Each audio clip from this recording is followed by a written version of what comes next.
ما يلفظ من قول إلا لديه رقيب عتيد. Tidak ada suatu kata yang diucapkannya, melainkan ada di sisinya malaikat pengawas yang selalu siap mencatat.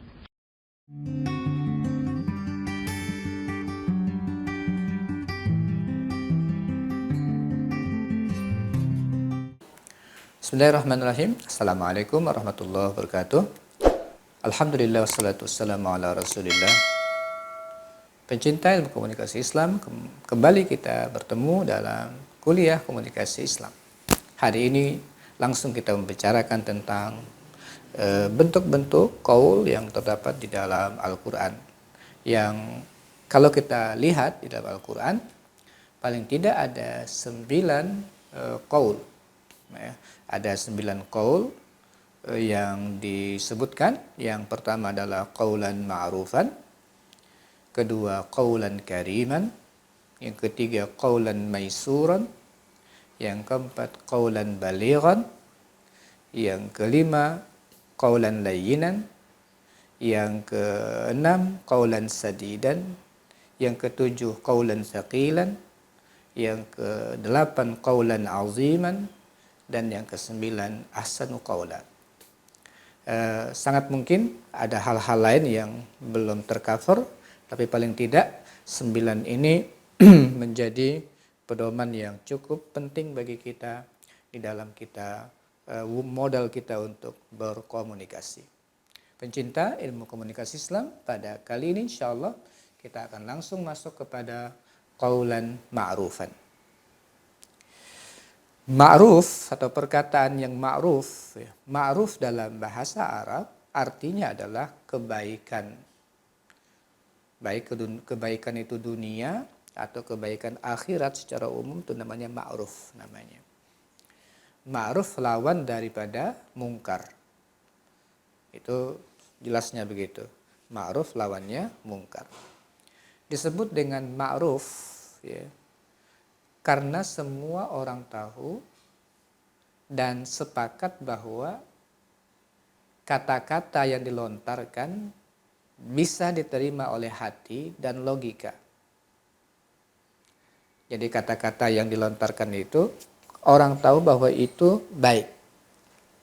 Ya, orang bisa menerimanya baik lewat hati atau logika dia terima bahwa kata-kata itu baik. Jadi ma'ruf itu kan sebenarnya dari kata-kata, ya, ma'ruf itu dari kata-kata arafa, tahu. Artinya ketika ma'ruf diketahui bahwa itu baik. Tanpa orang belajar, baca kitab dan sebagainya, orang tahu bahwa kata-kata itu baik, nyaman, dan wajar diungkapkan. Itu semua disebut dengan ma'ruf. Ungkapan ini paling tidak disebutkan di dalam Al-Quran ada 5 kali, menampilkan 5 peristiwa yang berbeda. Pertama di surah Al-Baqarah ayat 235, kemudian Al-Baqarah juga di 263, surah An-Nisa ayat 5, surah An-Nisa lagi ayat 8, dan surah Al-Ahzab ayat 32. Itu menampilkan tentang kata-kata qaulan ma'rufan atau qaulun ma'rufun. Surah Al-Baqarah ayat 235 memuat perintah Allah agar berkata dengan bahasa yang tidak vulgar, ya, untuk meminang wanita yang ditinggal mati suaminya. Allah Subhanahu wa taala berfirman, "Wala junaha 'alaikum fima arradtum bihi min khitbatin nisa au aknantum fi anfusikum alimallahu annakum satadhkurunahunna walakin la tuwa'iduhunna sirran illa an taqulu qawlan ma'rufa." Nah, di situ disebutkan tidak ada dosa bagi kamu untuk meminang wanita-wanita itu yang telah ditinggal mati oleh suaminya dengan sindiran atau disebut dengan ta'rif dalam bahasa Al-Quran tadi, arradtum bihi min khitbatin nisa, dengan bahasa ta'rif, nggak ada masalah. Atau kamu menyembunyikan keinginan mengawini mereka itu dalam hatimu. Allah mengetahui bahwa kamu akan menyebut-nyebut itu, akan menyebutkannya langsung, ya. Tetapi ya dalam pada itu janganlah kamu tetapi sebenarnya walakin la tuwa'iduhun nasirran, jangan kamu mengadakan janji kawin dengan mereka secara rahasia. Jadi nggak usah bikin janji-janji komitmen dulu, ya. Nggak usah menikah sama yang lain sebagainya, nggak boleh.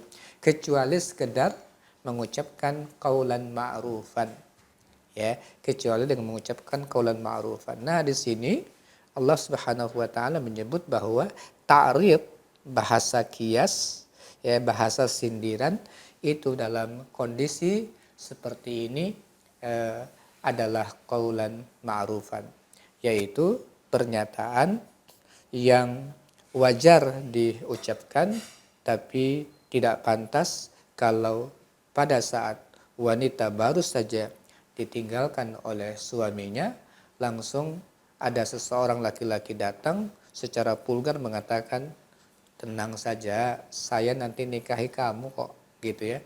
Nah, perasaan perempuan nggak bisa seperti itu. Jangan sampai muncul kepada dia pernyataan, emang aku perempuan murahan.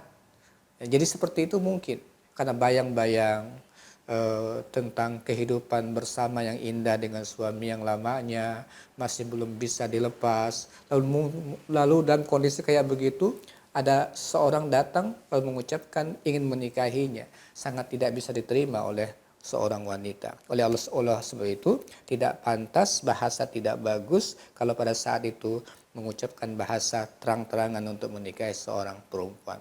Oleh Allah Subhanahu wa taala diarahkan dalam kondisi seperti itu ucapkanlah qaulan ma'rufan, yaitu dengan bahasa ta'rid atau bahasa sindiran atau bahasa kiasan.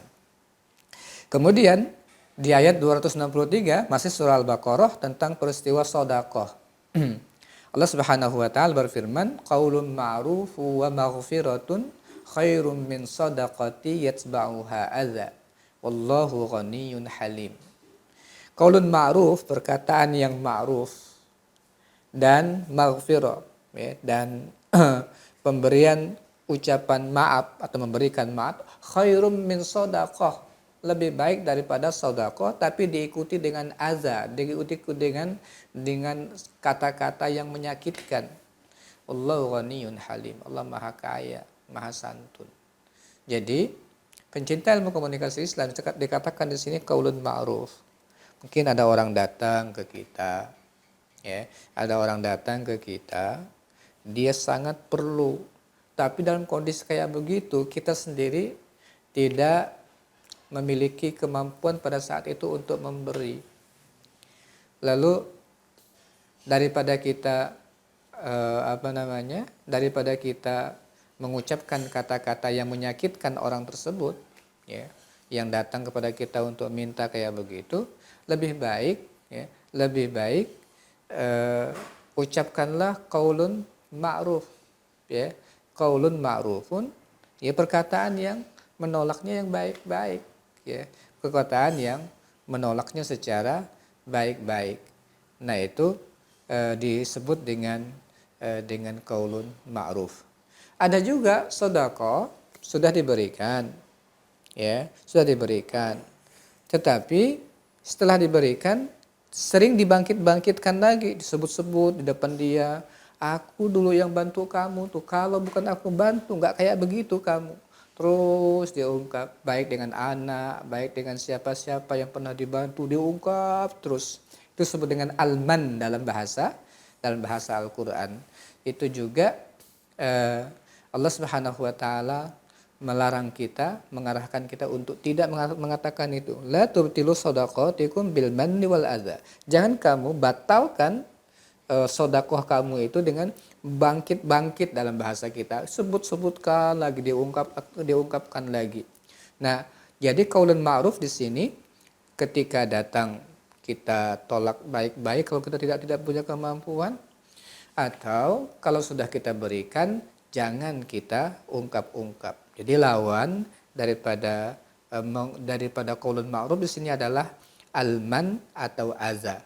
Menyebut-nyebut, membangkit-bangkitkan kebaikan kita pada masa lalu di hadapan orang yang pernah kita bantu, atau menggunakan bahasa yang tidak nyaman atau menyakitkan bagi orang lain. Kemudian surah An-Nisa menggambarkan tentang wala tu'tus sufaha amwalakumul lati ja'alallahu lakum qiyama warzuquhum fiha waqsuhum wa qulu lahum qawlan ma'rufa. Dan janganlah kamu serahkan kepada orang-orang yang belum sempurna akalnya harta. Ya, sebenarnya harta mereka, tapi diserahkan kepada wali. Kenapa? Anak ini belum bisa untuk memegang harta. Kalau dipegang akan habis hartanya. Yang oleh Allah, harta ini dijadikan untuk bahan pokok kehidupan mereka ke depan. Nah, kalau dia minta, ya, kalau dia minta, maka ungkapkanlah kepada dia qaulan ma'rufan, dengan bahasa-bahasa yang ma'ruf, ya, dan bijak, agar dia mengerti bahwa dia belum pantas untuk mengungkapkan atau untuk memegang harta tersebut. Tapi jangan sampai muncul perasaan dia bahwa si wali akan menguasai harta tersebut. Jadi jangan sampai muncul kata-kata, kamu belum paham, nggak paham kamu, nanti habis. Sangat mungkin dia akan tersinggung dengan kata-kata itu. Tapi dengan bahasa-bahasa, mudah-mudahan dengan kita jaga bersama, kita hemat-hemat ini, nanti akan menjadi besar manfaatnya pada saat kamu besar. Ini istilah-istilah yang sangat membantu mereka untuk paham dengan maksud kita sebenarnya. Kemudian surah An-Nisa ayat 8 juga menggunakan kata qaulan ma'rufan, idza hadarul qismata ulul qurba wal yatama wal masakin farzuquhum minhu wa qulu lahum qaulan ma'rufa.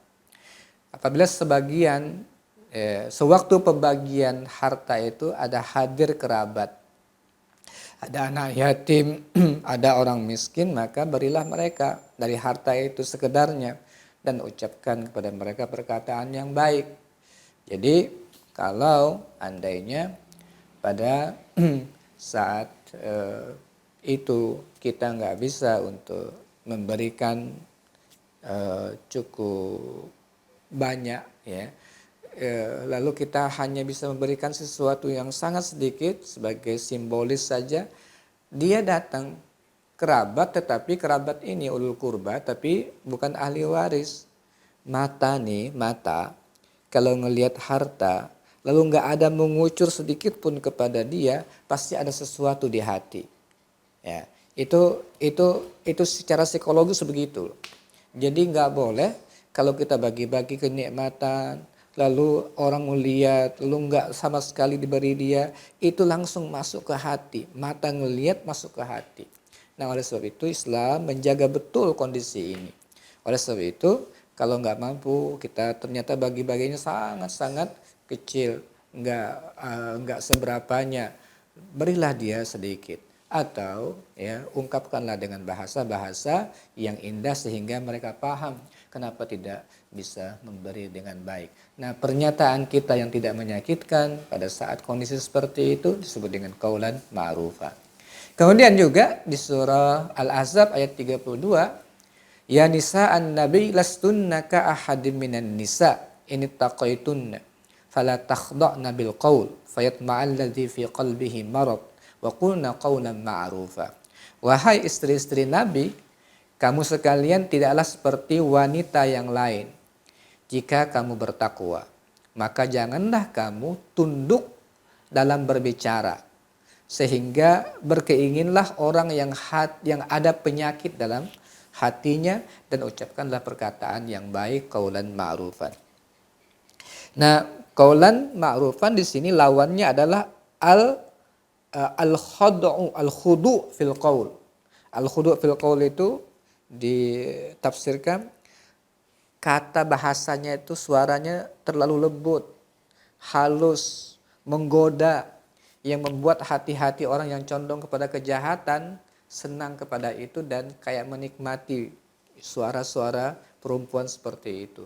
Nah itu di dalam Al-Quran diarahkan perempuan tidak boleh mengungkapkan hal-hal seperti itu kepada orang yang bukan mahramnya.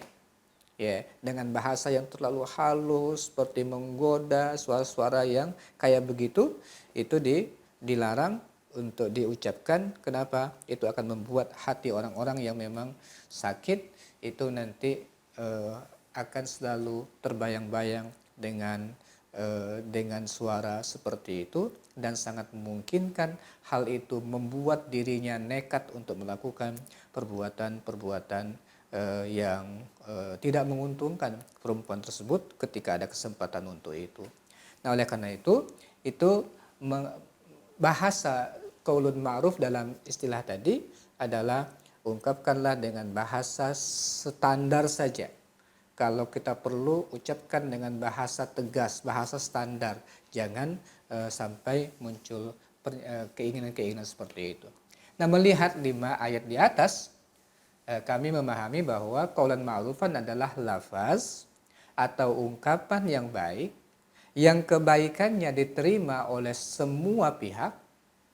Ya, kebaikannya itu diterima oleh semua pihak, kalimatnya wajar, enak diterima, kemudian kata-katanya ramah, tidak kasar, tidak menyinggung perasaan, menolak dengan bahasa yang halus, tidak kotor, tidak mengandung nafsu orang yang jahat untuk melakukan kejahatan.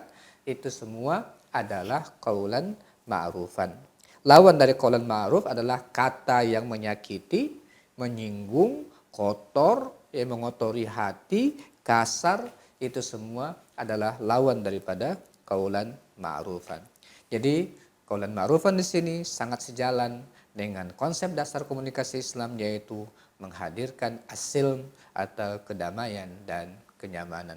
Ini yang pertama, dasar kita untuk berkomunikasi secara Islami adalah bagaimana kita mengkreasi qaulan ma'rufan dalam setiap kata yang hendak kita produksi. Mudah-mudahan menjadi modal kita untuk berkomunikasi. Aku qouli hadza, astaghfirullah li wa lakum. Assalamualaikum warahmatullahi wabarakatuh.